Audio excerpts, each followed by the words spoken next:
Welcome to the Dan Sports Tips betting preview show for baseball on the 21st of July. Finally, we had a good night.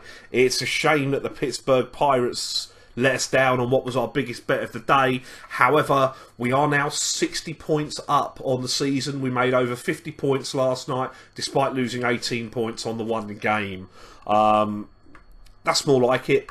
Maybe we'll stay unfiltered for the rest of the season. It's a shortened slate today. There are only 9 games playing today. So I'm going to rattle through them and get back to my kids. The first game I want to look at is the first game up today. It's the Washington Nationals and Los Angeles Dodgers. Steven Strasburg pitches for Washington tonight. Start of the season, if you watch my season preview shows, I put him up to win the National League Cy Young Award. He looks in the driving seat to win that now with Clayton Kershaw due to miss extended time, and the fact that he started the season 13-0, the first pitcher to do that in over 100 years. Now, he is going to lose at some point.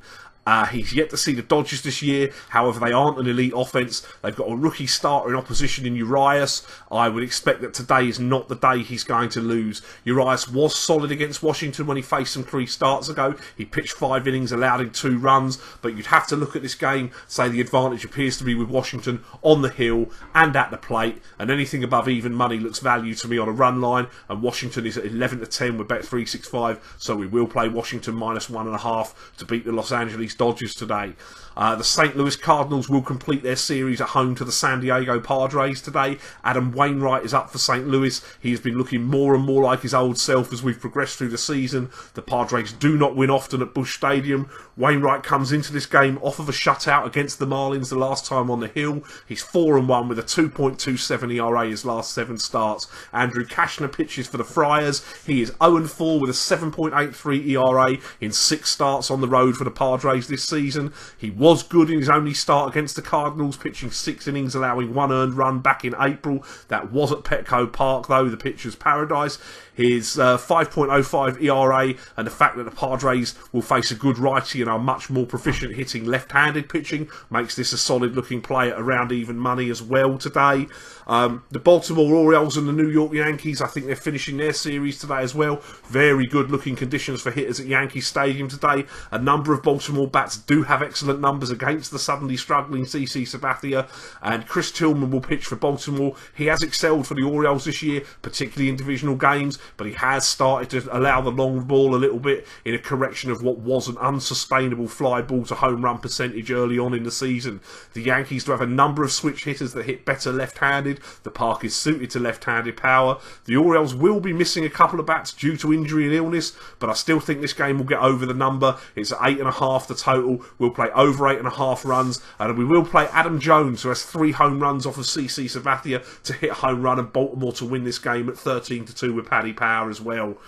The Boston Red Sox against the Minnesota Twins, I think they're opening up their series today. Stephen Wright shut the Twins down, his only start against them this year for the Red Sox. He will be opposed by the same starter today for the Twins in Tyler Duffy, who allowed 5 runs to Wright's 1 that day. Minnesota are swinging the bat a lot better lately and for power, certainly more so than they were earlier in the year. However, Wright has done a solid job in 9 starts at friendly Fenway Park, going 6-1 with a 3.49 ERA.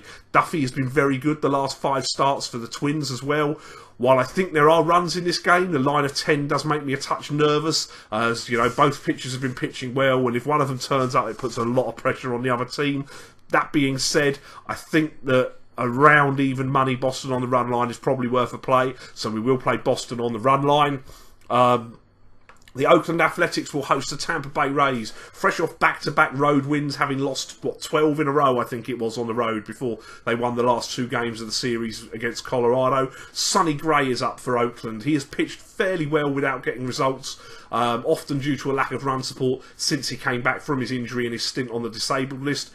As I said, the Rays were on a long run of road losses prior to closing out the series at Coors against the Rockies with back-to-back wins. Oakland hit lefties fairly well, in particular Danny Valencia and Marcus Semien. While Matt Moore has been pretty consistent and good for the Rays through their recent period of futility, 3-3 with a 2.51 ERA his last 7 shows that he's had some hard luck losses, because that's a low ERA for a man who's lost 3 games. He did allow 4 runs in 5 innings earlier this year against Oakland. That would be bad news for the Rays, who don't have particularly good relief pitching. I'm willing to chance that the Athletics, who have been playing well since the All-Star break, with series wins against both Toronto and Houston, are going to take this game at a reasonable price on a run line as well. We'll have a small play on Danny Valencia to get a home run and Oakland to win the game at 7-1. Valencia does have 2 home runs off of Matt Moore.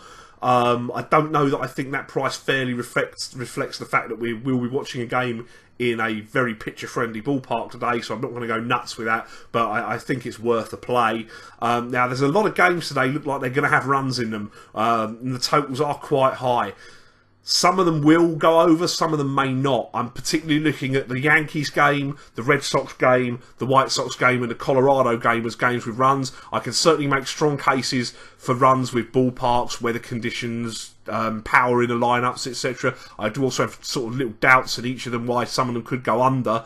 So what I'm going to look to do, and I'm going to have to put this on Twitter because they're not available yet, is if they get them up in time, is play a grand salami over for total runs across all 9 games. I do prefer that to playing the spread for the total runs because the risk is that much lower. I think the risk to reward on the spread for the total runs is not usually worthwhile.